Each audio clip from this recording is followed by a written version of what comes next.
Apocalipsis. ¿Cómo leemos Apocalipsis? ¿O cómo deberíamos leer Apocalipsis?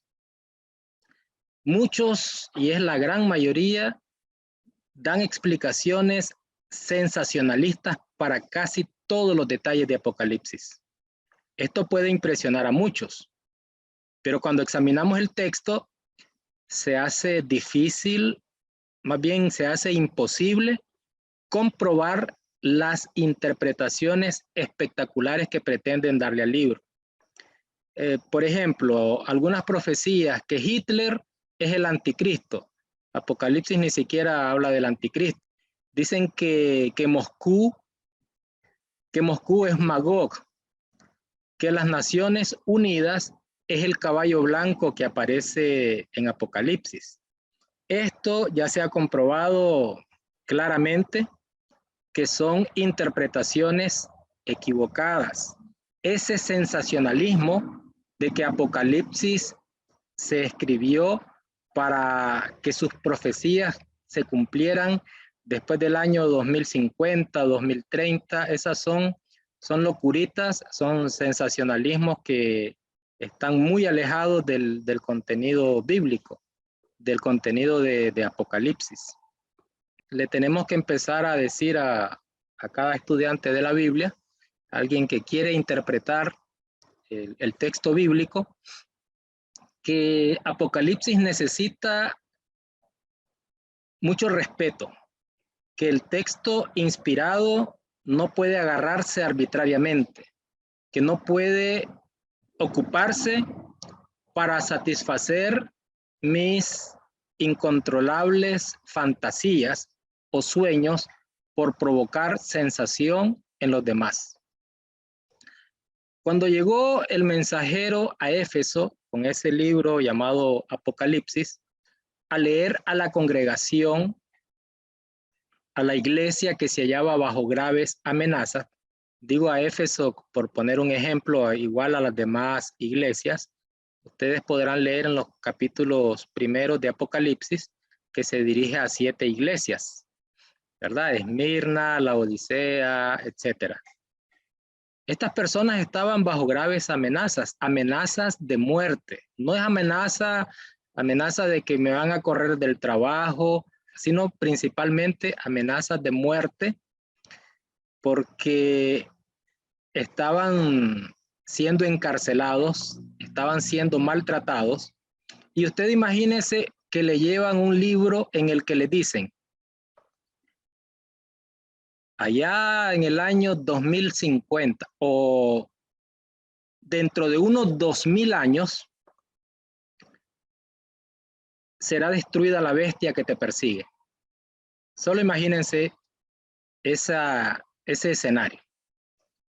Los cristianos en esa época, encarcelados, perseguidos, atravesados a espadas, y le llegan a decir, dentro de 2000 años esto tendrá solución. ¿Qué chiste tiene? Pero no fue así. Veamos lo que dice en Apocalipsis 1:3.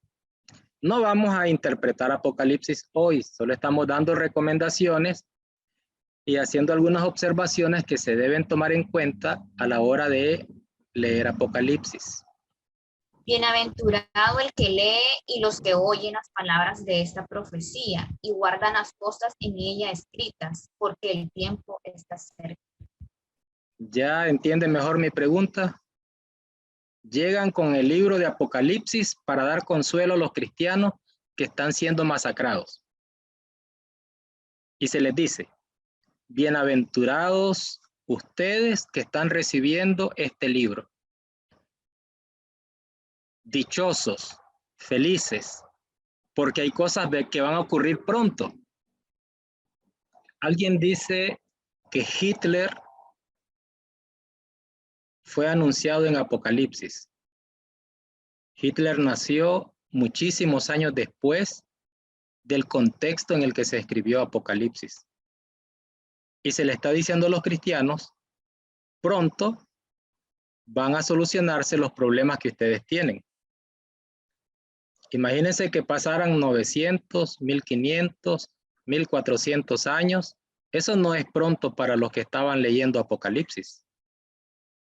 Entonces debemos descartar, aunque lógicamente también se habla de la segunda, del triunfo de la iglesia, ya cuando la Nueva Jerusalén sea establecida. Unos dicen que aquí en este mundo, otros dicen que en el cielo, pero que cuando la ciudad de Dios, la Nueva Jerusalén, cuando ya la iglesia triunfante al final de los tiempos, es cierto, se anuncia en los últimos capítulos de Apocalipsis.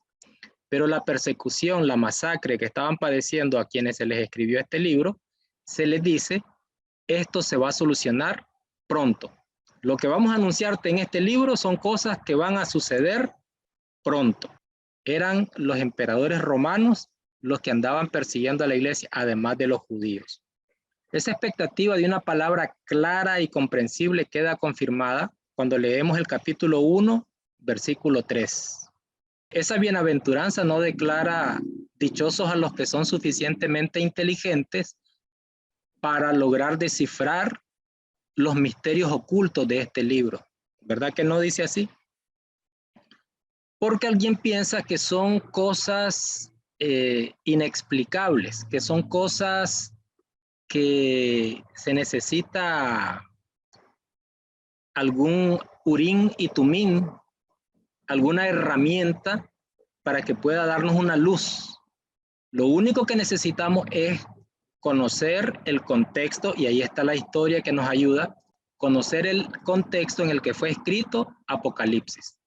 También vamos a necesitar entender que el estilo en que fue escrito se le conoce como apocalíptica.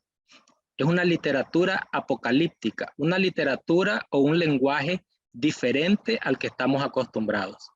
No está escrito en nuestro lenguaje común. Es un estilo literario. Se le llama apocalíptico. Si ese libro se escribió para unos hermanitos allí en Éfeso, en Esmirna, en la Odisea, así como está escrito, lo entendieron muy bien. Usted y yo no estábamos ahí, no somos de esa época y no estábamos acostumbrados a la literatura apocalíptica. La literatura apocalíptica es un género que se hizo popular allá en el Antiguo Testamento, que los judíos pues no era tan desconocido, no era tan extraño escuchar cosas en lenguaje apocalíptico. Esto de apocalíptico, bueno, en el Antiguo Testamento tenemos el libro de Daniel, en el Nuevo Testamento tenemos Apocalipsis, pero hay unos libros que no están incluidos en nuestro canon bíblico y son, por ejemplo, el Apocalipsis de Enoc, el Apocalipsis de Esdras, el Apocalipsis de Pedro, el Apocalipsis de Pablo, y son cosas que no hemos leído, ¿verdad? Yo no sé si alguno de ustedes ha leído, levante su manito. ¿Cuál de estos Apocalipsis ha leído? Ah, hermano Lamberto. Hermano Lamberto, cada día nos impresiona un poco más, ¿verdad? No sé si ha leído el de Enoc, el de Pablo, el de Pedro.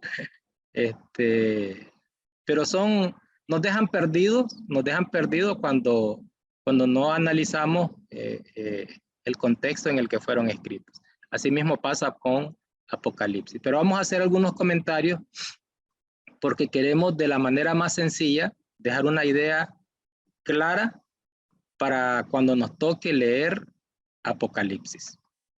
A propósito de literatura apocalíptica,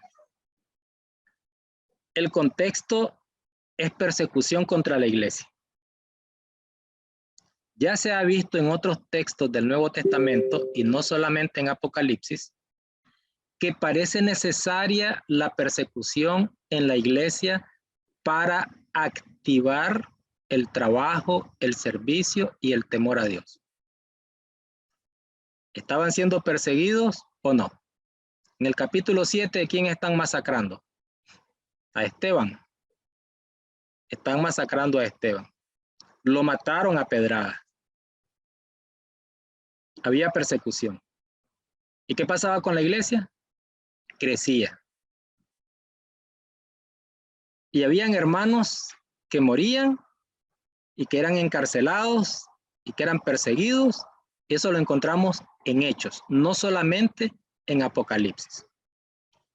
Entonces tenemos que posiblemente una de las lecciones principales que no parece estar muy clara para la mayoría de personas es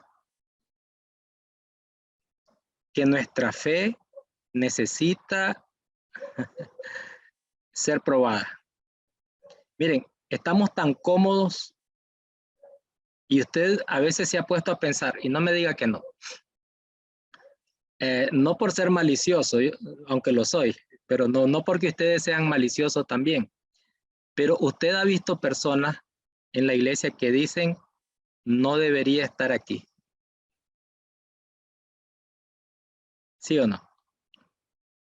Y no estoy hablando solo de líderes, y no estoy hablando solo de predicadores, aunque también hay algunos que van incluidos, que en nada le ayudan a usted, o que son un estorbo, o que son una piedra, o como que le hacen a usted ver la vida a cuadritos y dentro de la iglesia. Y usted dice, no deberían de estar aquí. Y nos acordamos de la parábola de la cizaña que dice, bueno, este hermano parece que más bien está echando a la calle a los miembros. Y les dice, ahí está la puerta, ¿se quieren ir? Váyanse. Así con esas palabras, ya les han dicho. Ustedes puede que hayan escuchado a alguien así. Y otro que dice, bueno, aquí se hace lo que yo digo. Y al que no le parece, aquí está la puerta. Y en nombre de Dios, y yo lo mando a que, etcétera, etcétera. En una persecución, en una guerra como la que tenían los cristianos contra los romanos, contra los judíos, que eran perseguidos por ellos, masacrados, asesinados, encarcelados, ¿quiénes eran los cristianos que quedaban? Los verdaderos cristianos. Esos quedaban. Escuché un comentario que me gustó mucho y lo voy a citar porque no quiero que me tilden de copión, aunque lo soy. Se lo escuché a Selvin Monterroso, él es decano, o era decano en Baxter en aquellos tiempos. Y decía él, si el gobierno le prohíbe a muchas mujeres en la iglesia que se reúnan, esas mujeres, yo estoy seguro, decía Selvin, no van a hacer caso. Y aunque sea escondidos, van a llegar al punto de reunión. Y si en algunos lugares se prohíben las reuniones por causa del COVID, conozco mujeres que van a desobedecer al gobierno y van a decir, es menester obedecer a Dios antes que a los hombres. Pero algunas de esas mujeres les dice el marido, hoy no me vas a la iglesia, y tranquilamente no van. Es curiosa la mentalidad humana, es curiosa. Aunque muchas de esas mujeres no van porque hay predicadores imprudentes que comienzan el culto a las 9 de la mañana y a la 1 de la tarde todavía están dando los anuncios. Y hay algunas pobres mujeres tienen a sus maridos que no son cristianos y les espera una buena regañada y un gran pleito, una escena, un escándalo, y al predicador le importa poco. Él dice, para adorar a Dios no hay tiempo, ¿verdad? Ya llevamos 4 horas y podemos agregar 5 horas más y a mí nadie me tiene que criticar y que no sé qué. Son gente que les digo que no deberían ni siquiera estar en la iglesia, porque les importa poco que a las mujeres, pues, que sus maridos son incrédulos, les vaya mal o incluso puede ser un tropiezo, un estorbo para que este marido, pues, reconsidere estar alejado de Dios, etc. Entonces, otro detallito con Apocalipsis. ¿Han visto esas películas en las que se pinta al diablo así más o menos como se presenta en Apocalipsis, con grandes cuernos, con una cara horrible, cara de chivo.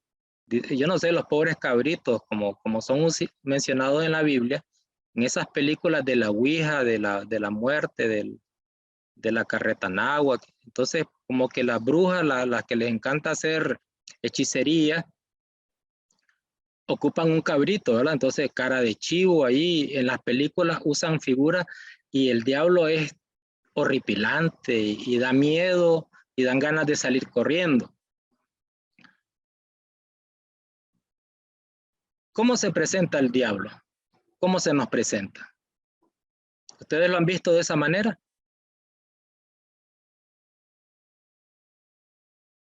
Yo siempre le he dicho a los tomadores que no le siento gusto al licor y la cerveza no es sabrosa y el extra seco, el flor de caña no es delicioso.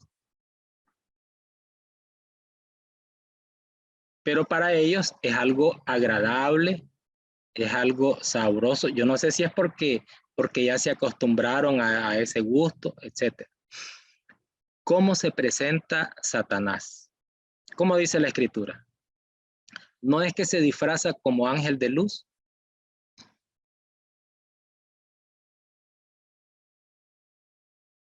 ¿Qué se dice? Al menos el 7 de diciembre es un tema de discusión en Nicaragua, es el día de la gritería. ¿Qué se dice de parte de la Iglesia Católica cuando se le pregunta por qué los católicos romanos adoran a María? ¿Saben qué dicen ellos? No la adoramos, la veneramos. Y entonces alguien le puede contestar, óigame, ese puede ser un concepto, pero que no es manejado por toda la feligresía. Casi universalmente, la gente tiene en su mente que debe rendirle culto, adorar a María. Adoran a María. ¿Y qué le dice un sacerdote inteligente? Lo que nosotros enseñamos es que se debe venerar. Allá ellos cómo lo interpreten. La membresía popular de la Iglesia Católica Romana puede que lo interprete de esa manera. Ahora le saco este tema porque lo que estaban haciendo los cristianos del primer siglo en el contexto de Apocalipsis era negándose a caer en idolatría.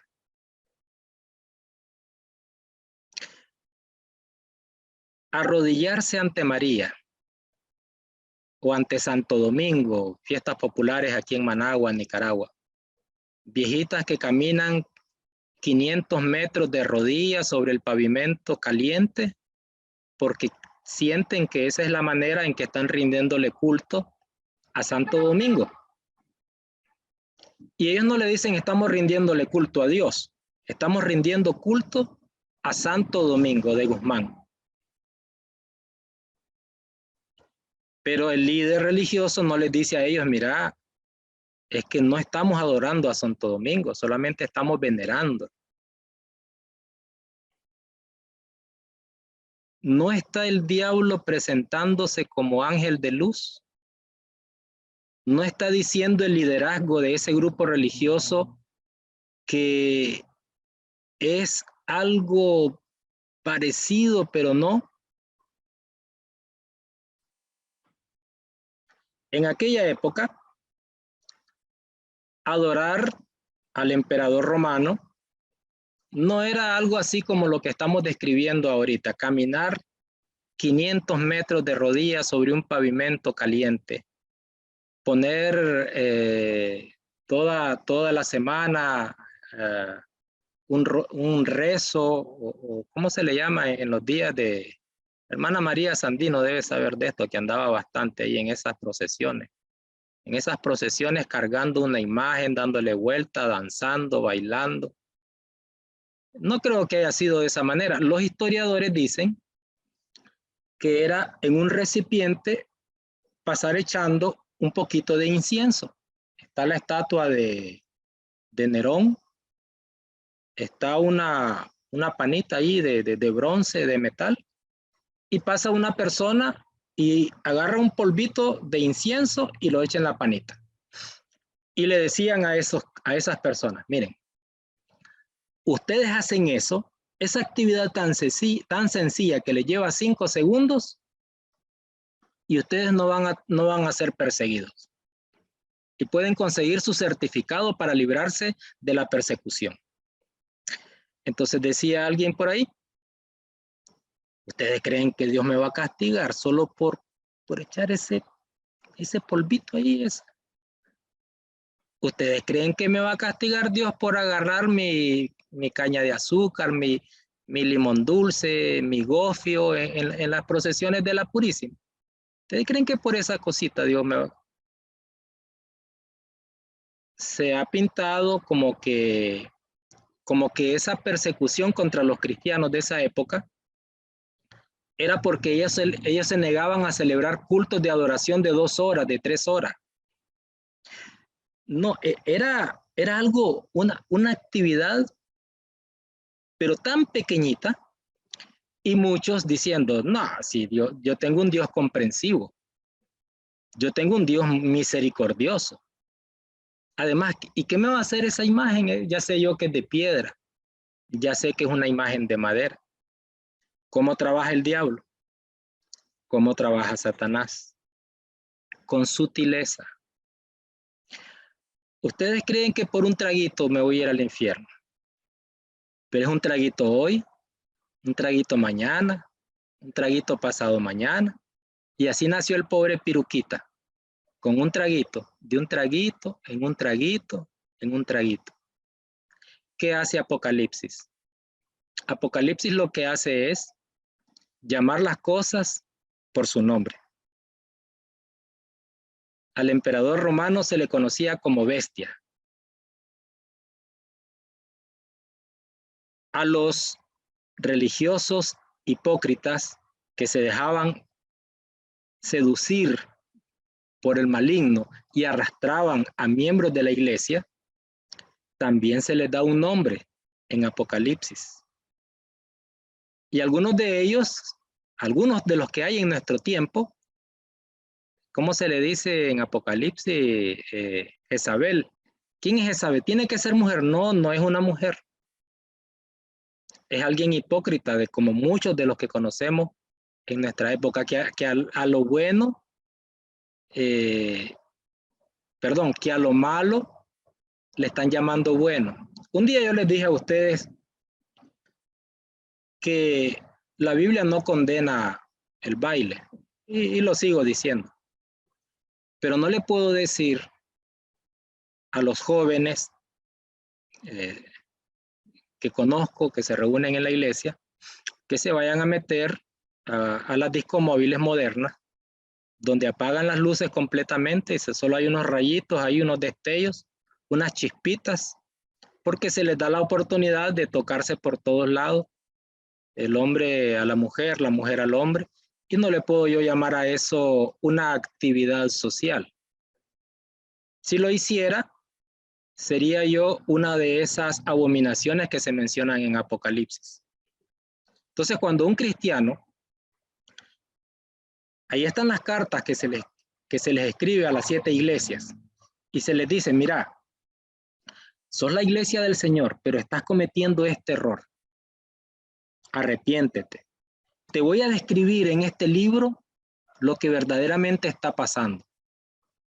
Hay un dragón, hay una bestia, hay una mujer adúltera.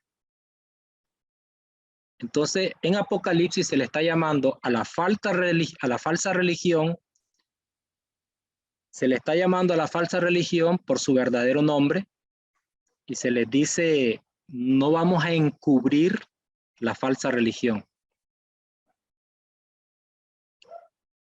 A la idolatría no se le va a llamar una chispita aislada o un desliz en mi vida, sino que se le va a llamar por su verdadero nombre.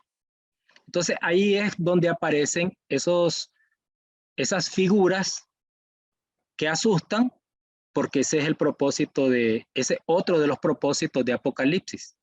Vamos a llamar a las cosas por su nombre, porque el diablo trabaja con sutileza. Y lo que es una bestia, el diablo lo hace aparecer como un angelito, como algo inofensivo. Y por eso dice Apocalipsis, y salió del mar un monstruo enorme, gigantesco. Ese monstruo puede ser un vicio que usted no quiere dejar o que yo no quiero dejar. Y nosotros le llamamos un puntito de debilidad en mi vida. Apocalipsis no lo llamaría así. ¿Entienden por qué la figura? ¿Entienden un poco el sentido del propósito de la literatura apocalíptica? La iglesia podría estar tentada a ver el mal disfrazado como algo leve. No solo la idolatría, sino también los demás aspectos.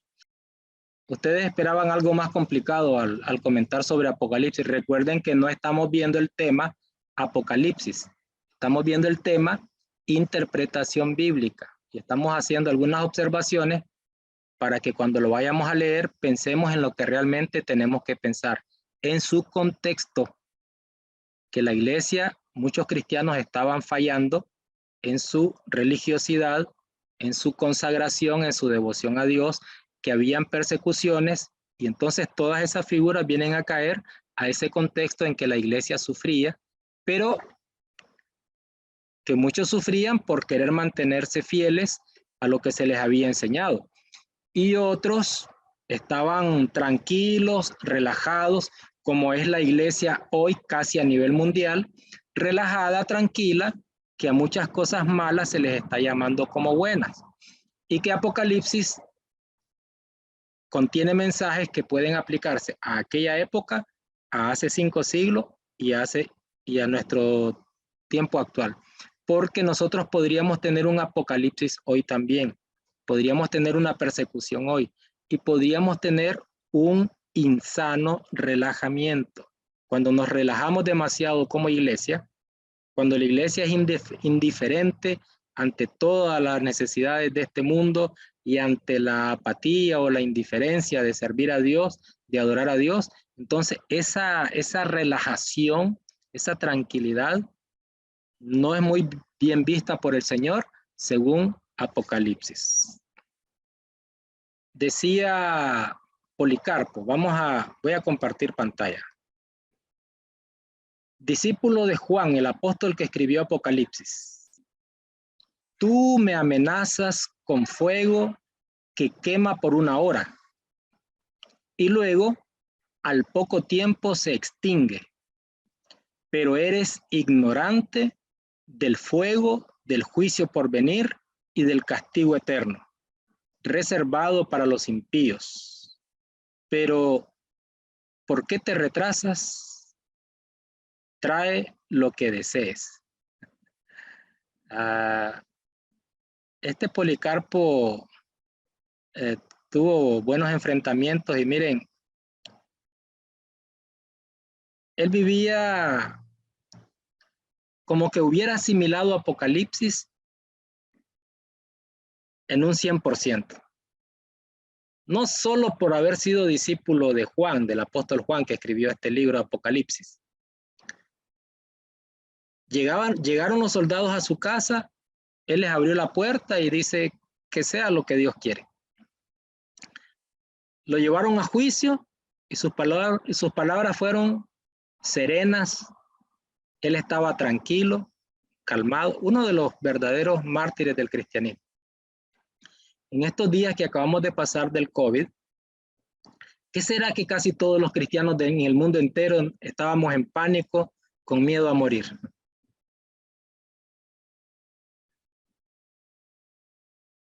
Así deberíamos ser los cristianos. Un pánico incontrolable. Muchos cayeron en depresión y más de una persona se fue más por el miedo que por la enfermedad. Se fue de esta vida. Pero hablando entre los cristianos, alguien dice, no, pero es que no tiene sentido. ¿Cómo va a permitir Dios el castigo? En Apocalipsis queda claro que lo que Dios le interesaba era que la iglesia fundada por el Señor Jesucristo, por él mismo, no se extraviara en el sentido espiritual. Sí se iba a solucionar el problema, esas persecuciones, esas masacres, pero no era la primera. Por ahí está una lista, creo que fueron 10 persecuciones. Las persecuciones registradas fueron de Nerón, persecuciones de Nerón contra los cristianos, 54 al 68 después de Cristo, Domiciano, 81 al 96, creo que esa es la que está en el contexto de Apocalipsis, pero después vinieron más. Trajano, entre el 100 y el 113 después de Cristo, Aureliano y Cómodo. Este Cómodo ustedes lo vieron en la película El Gladiador, no sé si lo recuerdan. Séptimo Severo, también hay películas de él, y Caracalla, del 202 al 213, Maximino I, 235 al 238 después de Cristo, Decio y Galo, Valeriano, Aureliano, Diocleciano, Maximiano, Galerio, Máximo II. ¿Qué les parece? Y la persecución de nosotros en el siglo XXI, ¿cuál será? Estaba leyendo ese comentario y decía alguien por ahí, creo que necesitamos una persecución. Cuando leamos Apocalipsis, y vamos a ver algunos detalles, varios pasajes bíblicos cuando lo estemos estudiando en esta escuela, vamos a descubrir que casi todo el libro de Apocalipsis se cumplió en esos días de persecución.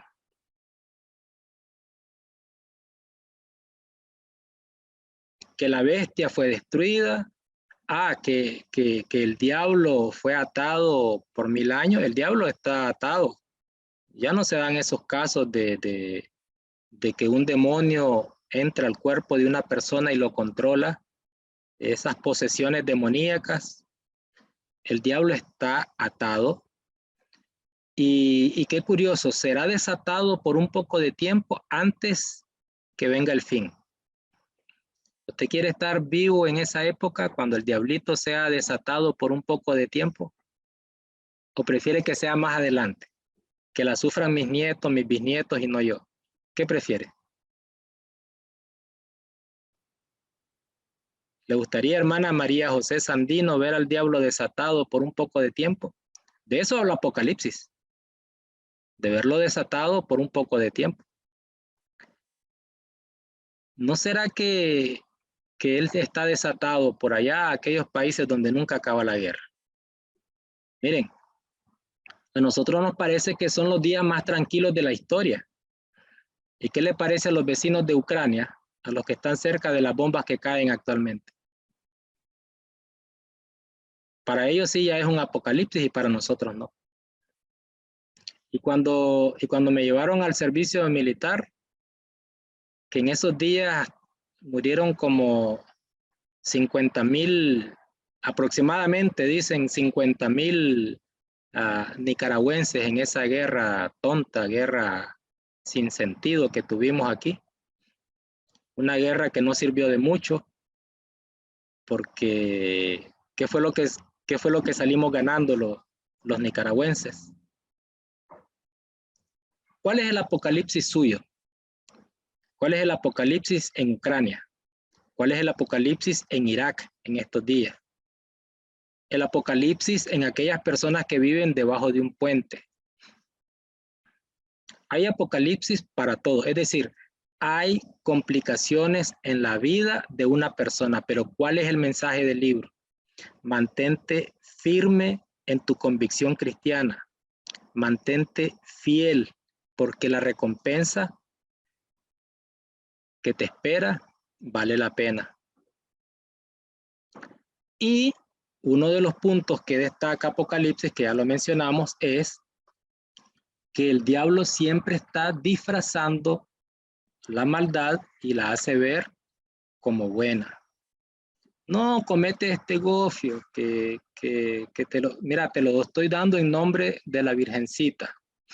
Estoy dándote esta cañita de azúcar. Bueno, yo les digo, a mí me encanta el gofio. Si no, pregúntenle a la hermana María José Sandino que me quedó debiendo como, bueno, una buena cantidad, porque ella dijo que iba a ser bastante y resultó que como que no había suficiente maíz. No me acuerdo con qué me salió ella por ahí. Pero me lo queda debiendo para el próximo diciembre. Pero ella no me lo está dando en honor a la Virgencita. Pablo un día dijo, para no hacer tropezar a mi hermano, no comeré carne jamás. Pero por lo general nosotros decimos, y a mí qué me importa, si él es débil es su problema. Algunas cosas que no son buenas, nosotros las miramos como buenas porque todas las queremos definir a nuestra conveniencia, por lo general. Hermano, ¿cómo le voy a rechazar yo una botella de licor, no un trago, una botella de licor a este señor si estoy haciendo un gran negocio con él? Estoy haciendo el negocio de mi vida. Es asunto de negocio, es una cena de trabajo, tiene mucho que ver con mi futuro, que no sé qué. ¿Y qué es una botellita? ¿Y qué es una botellita? ¿Cómo se describiría en Apocalipsis una actitud como esa? Dijo alguien por ahí en una entrevista que le hicieron, ¿no será que a Dios se le pasó la mano? Una vez lo desobedeció Adán y lo mató. No fue demasiado severo. Un pecadito. Solo se comió una manzana, dice el hermano Elías. ¿Fue una manzana o una pera? Se comió una manzanita y murió. Bueno, yo creo que hay lecciones en los relatos bíblicos, a propósito que acaban de ver el Pentateuco, es que si Dios dice que va a morir, va a morir. Si le dice a Moisés, no vas a entrar a la tierra, no entró. Si dijo Dios, les mando un libertador al Salvador del mundo, lo mandó. Le dijo a Adán y Eva, vas a morir, murió. Pero cuánta misericordia que siguieron viviendo físicamente. Siguieron viviendo físicamente. Entonces, Apocalipsis dice, el mal es algo horrible, espantoso, como las figuras que se describen en este libro. Si ustedes lo quieren ver, o si alguien les quiere decir que es algo bonito, atractivo, inofensivo, inocente, los está engañando. Esas figuras son para resaltar lo horripilante de la maldad. Si usted quiere ver al diablo alguna vez y él se le presenta, no se le va a presentar así. ¿Cómo se le presentaría, hermano Elías?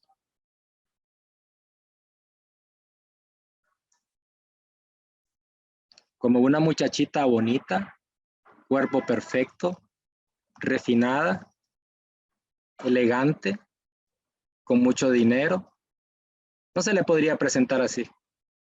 O se le va a presentar con 7 cuernos, hediondo azufre, con los dientes podridos, con el pico como de cabra. ¿Usted cree que se le va a presentar así Satanás? Así se estaba presentando en Apocalipsis al verdadero mal, a Satanás.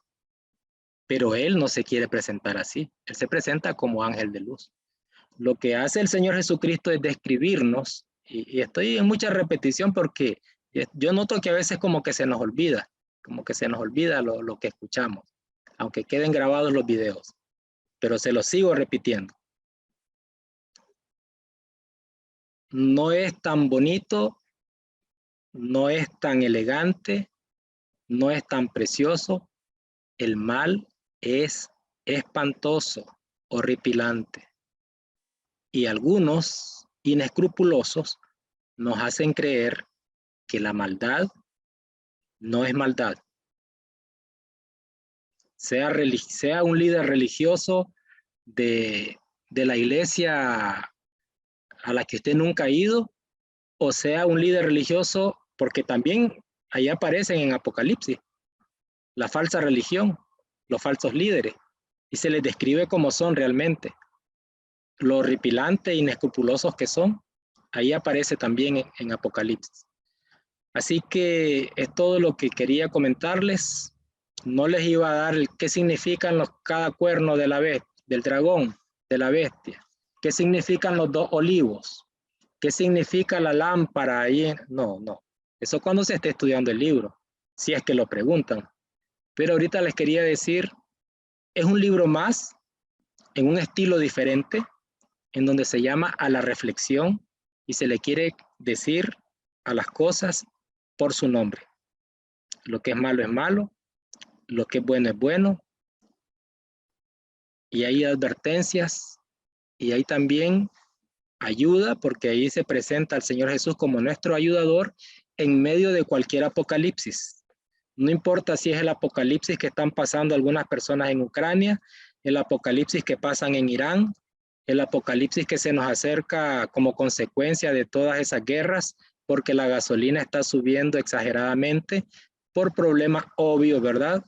Esas amenazas de un gobierno contra otro, y en el mercado todo disparándose, ¿verdad? Los precios. A lo mejor se viene un apocalipsito ahí en estos próximos días con tanta guerra, porque no es justo que solo los de Ucrania sufran su apocalipsis. Las consecuencias le pueden llegar a Estados Unidos, a Guatemala, a Nicaragua, a Honduras, a cualquiera de nuestros países, Costa Rica, etcétera. Bueno, hermano, mi pregunta es como una duda más que todo. El libro de Apocalipsis es como una serie de mensajes de reflexión, porque lo que hemos escuchado es de que Apocalipsis es una serie de horrores, de catástrofes, es un libro de que transmite miedo, terror, pavor, y que incluso a muchos líderes de la iglesia les da miedo como tocarlo. Entonces, me gustaría saber en sí el contexto o en qué se basa Apocalipsis. Miren, debería dar miedo, porque ese es el propósito de esas figuras que se relatan en el libro. Debería dar miedo, pero es miedo en el sentido de las consecuencias del pecado, las consecuencias de obedecer a la falsa religión, obedecer a hombres antes que a Dios, rebelarse contra Dios. Entonces todo eso tiene consecuencias. El contexto es un gobierno, un imperio, que este es Roma, sacudiendo y persiguiendo a los cristianos. Para Dios no era algo agradable que su pueblo estuviera siendo perseguido, pero al mismo tiempo esa persecución le estaba diciendo a Dios quién era fiel y quién no era fiel, quién llegaba a la iglesia de turista y quién quería ser un verdadero cristiano. Entonces Dios no es que Él controle cada detalle de lo que ocurre en el universo o en este mundo me refiero. Si Él controlara cada detalle de lo que ocurre en este mundo, tendríamos que aceptar que Él creó el COVID. y sería absurdo. No podemos decir que él controla cada detalle o que nos maneja como títeres o que él le dijo a Hitler: vas a asesinar a millones de judíos, y así como marioneta controló cada brazo, cada pie, cada pensamiento. Si él tuviera el control absoluto de todo. En los evangelios encontramos que Satanás es el que tiene al mundo bajo su control, pero Satanás tiene un límite. Y en Apocalipsis se narra de que Satanás fue atado por un periodo de tiempo que aún no se ha terminado, y él está limitado todavía porque tampoco le va a dar rienda suelta en el sentido absoluto a la maldad. Entonces el contexto es persecuciones contra los cristianos. Ya los judíos habían iniciado esa persecución. Ya los judíos odiaban al cristianismo. Y hasta la fecha a los judíos no les importa el Señor Jesús, porque no los convenció. Lo consideraron un profeta que no era el que esperaban, entonces no fue de su agrado. El contexto de Apocalipsis es ese: un imperio mundial, Roma, no sé si influenciado o a la par de los judíos, aunque a los mismos judíos no les arrasaron, pero el contexto es persecuciones en esa época. Y Apocalipsis llevaba consuelo a cada uno de los cristianos o a las iglesias contemporáneas en las que fue escrito.